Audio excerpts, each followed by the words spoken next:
Namaste students, my name is JVS Dr. Neeraj Holia, Faculty of Agriculture and Veterinary Science, Jayoti Vidyapeeth, Women's University, Jaipur.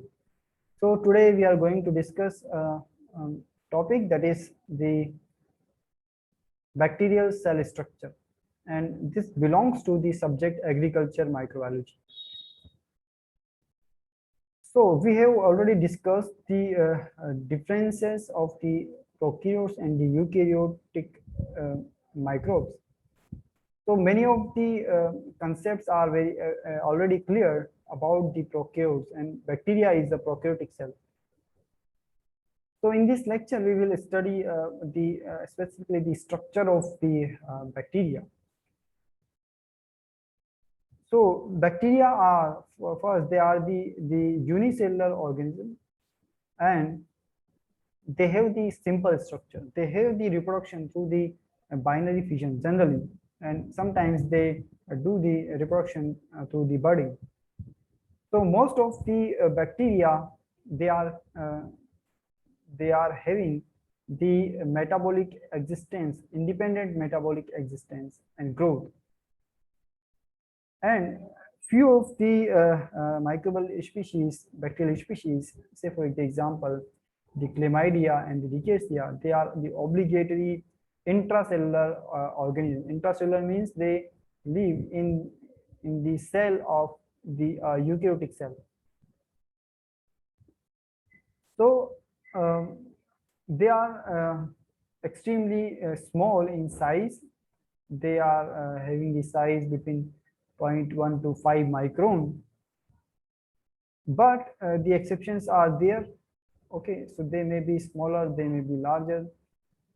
If you talk about the shapes and morphology of the bacteria, so they are found in the various morphologies. So the bacteria which have the spherical or the oval shape of this structure are known as the cocci. So cocci means the spherical or ovoidal shape. Then some bacteria are rod shaped. Then we say that bacteria as bacilli. Some bacteria are of comma shape, that are known as the vibrio. Then some found in the spiral shape, so that are known as the spirochete or the spirillum. Okay, so the cocci, they may be present in group of two. If they are found in a group of two, then they are known as the diplococci. If the cocci are present in a chain form, then it will be known as the streptococci. And if the cocci are found in the bunches, then they are known as the staphylococci. Okay, likewise, the bacteria which are present in group of two are known as the diplobacilli. If they are present in the form of chain, it is known as this streptobacilli, and staphylococci are the bacilli which are found in the groups or bunches. So if we talk about the microscopic observation of the bacteria, so it can be divided into the protoplasm or the outside of the protoplasm. So what is the protoplasm? It is the whole body of the living material is the protoplasm if you remove the cell wall and the outer layers. Okay, so the outside and the closely covering, this lies the rigid and supporting cell wall, which is porous and relatively permeable. Because it is a living thing, it do need the porosity, it need the exchange of the gases, exchange of the material from the environment. So the cell wall will be rigid but will be porous, so that the permeability will may be maintained. The cell wall that encases the protoplast and lies immediately external to the cytoplasmic membrane. So as we told that it is relatively rigid and strong because it is present in, it is exposed to the environment. So various shocks it have to be absorbed. So that's why this is rigid. And the average thickness of the cell wall is between 10 to 25 nanometer. So because it is porous and it has some elasticity, very less elasticity, and because it is porous, so it can transfer these the solid molecules that are smaller than the 10 kilodalton. So on the surface of the microbe, it shows the granular structures. The cell wall lacks the microfibers. Okay, and on the basis of the cell wall, we can divide the bacteria in two major groups, that are the gram-positive bacteria and the gram-negative bacteria. So the gram-positive and negative is on the basis of the composition and differentiation between the cell wall of the bacteria. So means those two types of the cell walls are present. So what is the gram-positive cell wall and what is the gram-negative cell wall? So we are talking here that about the gram-positive cell wall. So the positive cell wall, gram-positive cell wall is relatively thick than the gram-negative. It is about 30 to 100 nanometer. It is a simple uniform appearance under the microscope.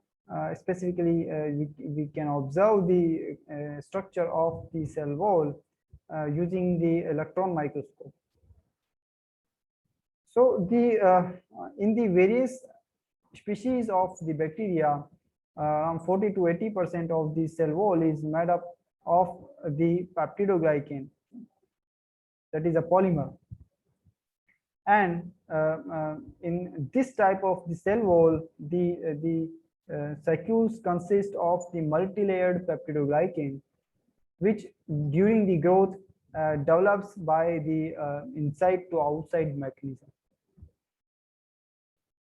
So the peptidoglycan is covalently bound.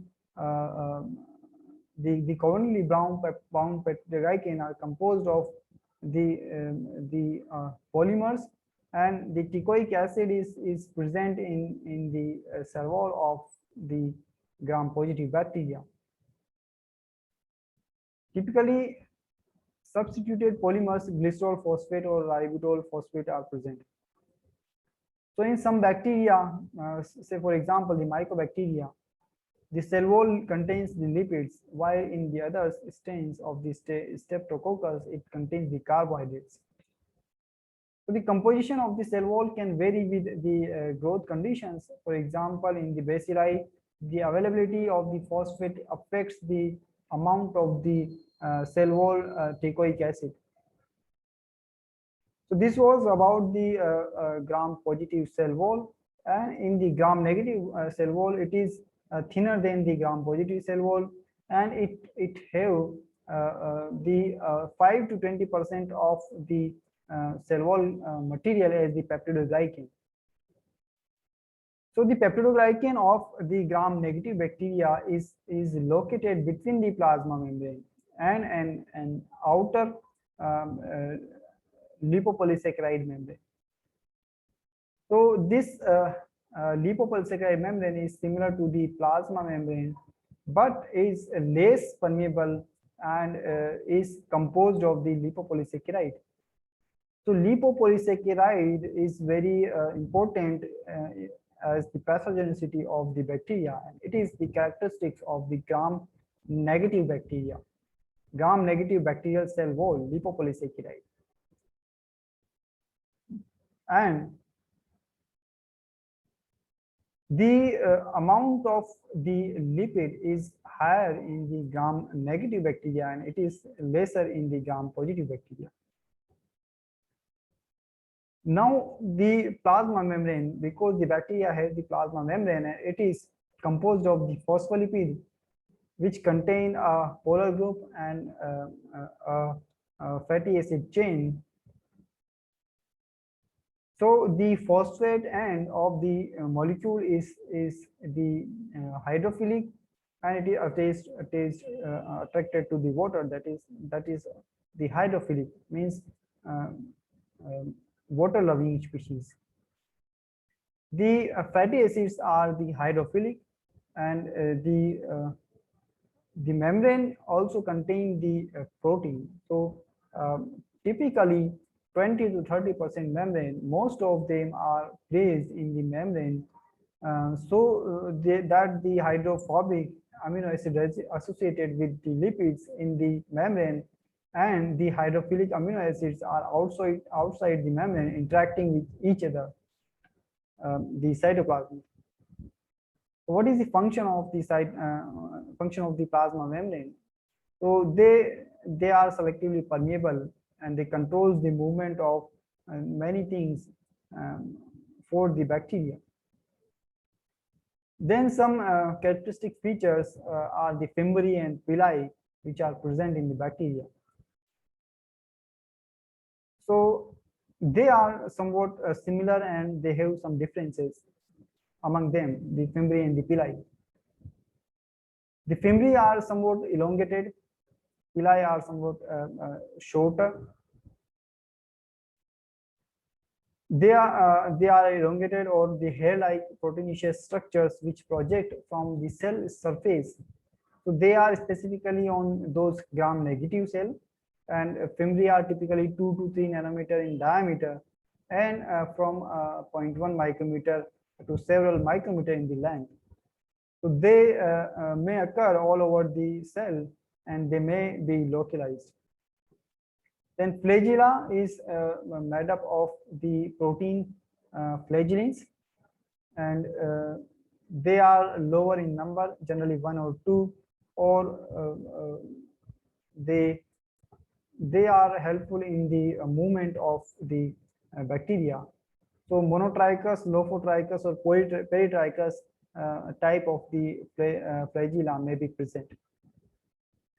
Then capsule is the outermost layer of the bacteria. This is made up of the polysaccharides, and this helps in the bacteria for the attachment.